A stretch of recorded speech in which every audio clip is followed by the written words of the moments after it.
Australia light welterweight champion and prize fighter finalist, ladies and gentlemen, from Hackbridge, Danny Cassius Corner. And across the ring, fighting out of the blue corner, wearing the purple trunks trimmed with gold, weighted at 9 stone and 10 pounds, 13 fight record, 11 wins, 3 inside the scheduled distance, 1 loss, 1 draw. From Luton, the former Southern Area featherweight champion, Michael Devine. Time to the bell. Bob Edgeworth, referee in charge, is Michael Alexander. This is 3 3-minute rounds, quarterfinal number 2. Right, lads, you both know the rules, so let's just have a good, clean fight, okay? Most of all, remember to defend yourselves at all times. Touch gloves. Well, there should be no let-up in the tempo here either, as Michael Devine and Danny Conner get it on. As you heard Johnny say, these two met in September. And it was called off after a clash of heads left Danny Conner needing 7 stitches above the right eye. And both of them have said, I hope I get him again so I can set the record straight. And the draw has served it up perfectly for them.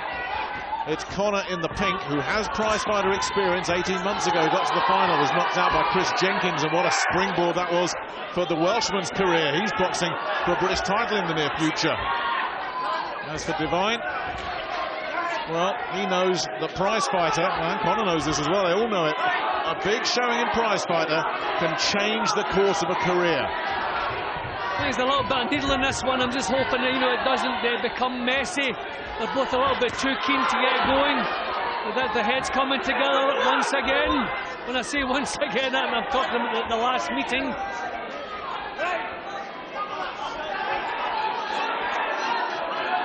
Devine throwing the better punches early, but there's the danger of the heads coming together. It started off messy because of the little bit of needle. So they're both going to have to settle down and produce. Oh! One single big shot, and Conner is on the floor. He's only been stopped once, and that was by Jenkins. But he got tagged there, and Conner, even if he recovers, has got to take a storming finish now, because this will be a 10-8 round. He's right on the edge of the precipice here, Conner. Devine has put him there with that big single shot. And he's looking for it again with that swinging right hand, then a left coming in. Well, Devine really should take his time. It's going to be a big round for him. He should just wait, make the chance, don't swing wildly as he's doing. I think Conner is still stunned by that shot. I don't think his head is cleared yet. So patience would be important for Devine. He was throwing the better punches, and that was a corker. And he's so pumped up, Conner. He's just not thinking in there at the moment. Devine has this fight exactly where he wants it, and Conner is going to have to take more and more risks if he wants to get into this fight. And Conner, the big thing against him, he's never stopped anyone. He's going to have to find a way to put Michael Devine on the floor, you would think, to have any chance of progressing. Devine looks physically so much stronger than Conner. Okay, Conner maybe still a little bit shaky because of that knockdown punch, but physically, Devine looks so much stronger. And he's slipping the punches well. Devine, Conner not really getting anything home cleanly. Missing again there. Yeah, Devine saw that coming, and Devine looked around the left hook that Conner saw coming. There's another one of those right hands. Conner so vulnerable, another big swing and a miss from Devine, but he got the one that he needed earlier in this round.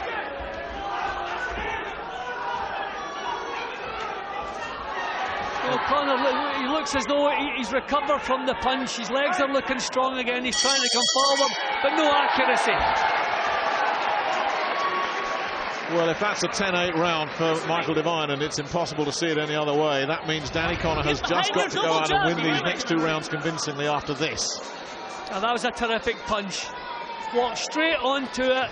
I mean, up to that point, Devine was throwing the meteor punches. Conner was kind of picking away.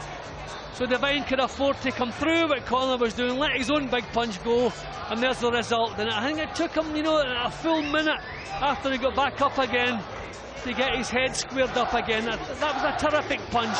Took a lot out of Connor.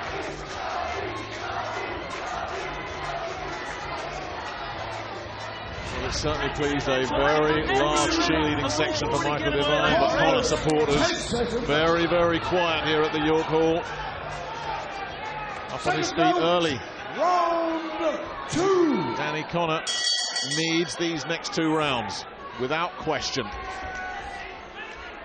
Which means he's going to have to take some chances. And if he does, is he going to be open to one of those big, swinging, load-up punches from Devine, who's got a bit of power in both fists.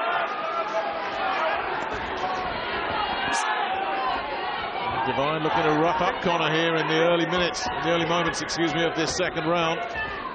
He's charging in, head low. Michael Alexander separates them. He's already had some words with Connor in the last round. Well, I think, as I was saying here, a little bit of needle in this. So the referee was going to have to be strong with him. He's doing a good job. Oh, that's a wild swing by Devine. A little smile to acknowledge that. Yeah, you could see the funny side, almost put himself on the floor. But that's an indicator of just how much he's loading up with everything. Under a nice body punch there, Devine. Connor needs to step in a little bit closer. He's reaching with the punches. Obviously mindful of the power of Devine.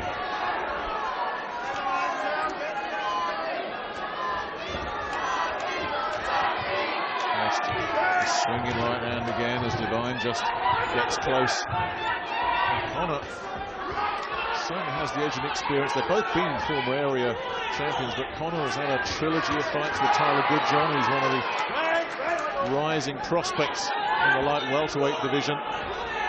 He's had a lot of 10-rounders, but that experience not being put to good use here against the Luton man. Oh, did he catch him there with the right hand? And down goes Devine. There, yeah, but not a knockdown. He could have burned them down. That's the best punch the Connor's thrown shook him. He shook quite him. some time. Yeah.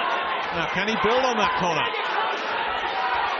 And a sense of urgency in the Connor corner as well. They know that uppercut hurt.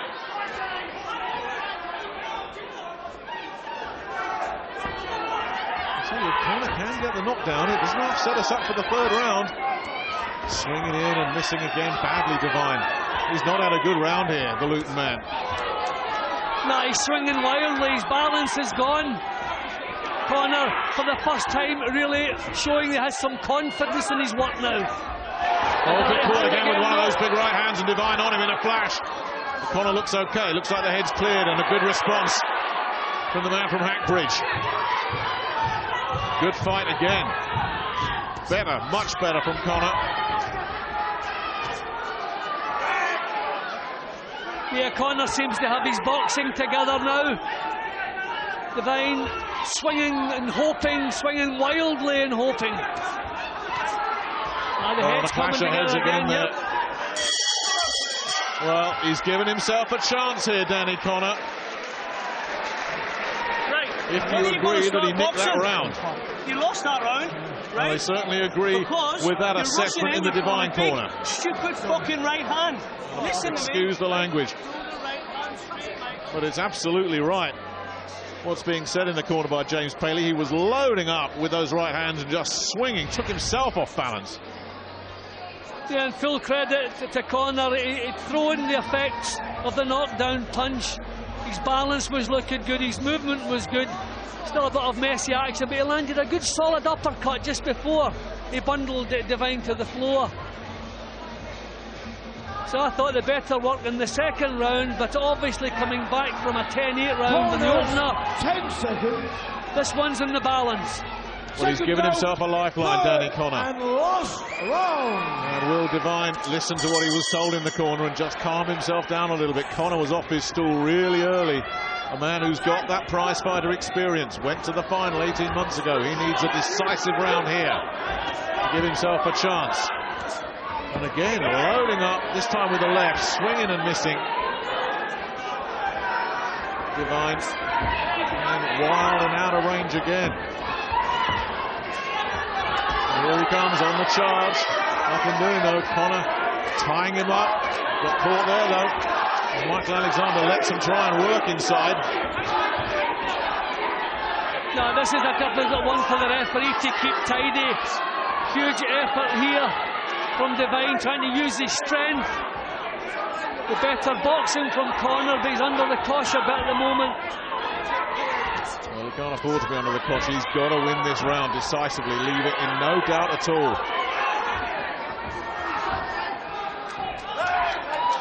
Devine just ducking under those jabs. Coming again, but not landing anything very clean here, Devine. Just keeping this work rate going. And it was the work rate that worked for Lee Martin in the first quarter-final. Caught with the right hand there. Connor took it okay. But as much as we're saying Devine is struggling to land clean, Connor isn't exactly doing much eye-catching stuff himself in this third round. No, this is a scrappy third round. They're both just too eager. Really, nothing cleanly landing from either man. The referee is at the busiest time in this third round, just trying to keep it tidy.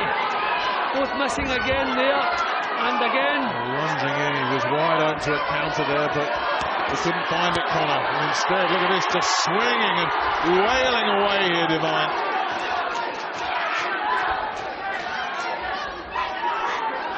Well, almost a minute to go, so this could be decided in this final minute, because nothing much clean has happened in the first 2 minutes. Connor has to take some risks here. That was better. But he is open to these counters, Devine, because he is loading up so much. Connor then loads up and misses. But Devine there, right on his chest. Connor with a look to the referee as if to say, look, you've got to get him off me. Give me a chance here. 30 seconds left. Swing, miss again. Devine looking tired. Trying to land the left hand there. It was a bit high. Well, I think whatever boxing we have seen in the third round has come from Connor. I mean, it's just been pretty crude, wild swings from Devine. Not enough landing. So if that's the case, we could be level points-wise. A good right hand from Connor. So it's a case of the judges picking who they like, I think. I wonder, will the knockdown be enough to send Devine through? Because I thought Connor nicked the last cut, you know, the second and the third round. So it's level points-wise as far as I'm looking at it. So who would you like to see going through? The tidier boxer or the strong powerhouse? Well, I'm with you, Jim. Clearly a 10-8 round for Michael Devine with the knockdown in the first round. Connor clearly a winner in the second round. Did he do enough to win the third round and catch the judges' eyes? That's what it comes to. And we'll find out soon enough. Neither man in full celebration mode yet. A lot of anxiety among the cheerleading section of Michael Devine. Because now we just wait. But I'm with you, Jim.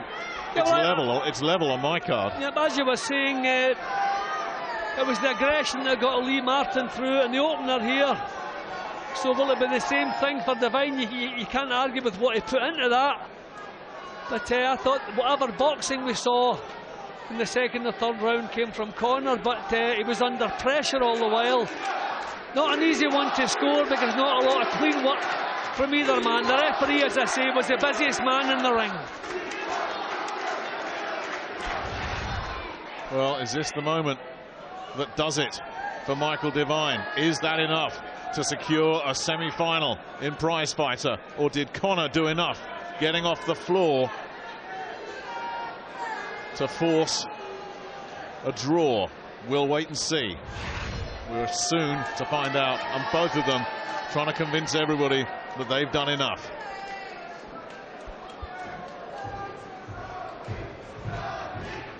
Ladies and gentlemen, result of quarterfinal number 2.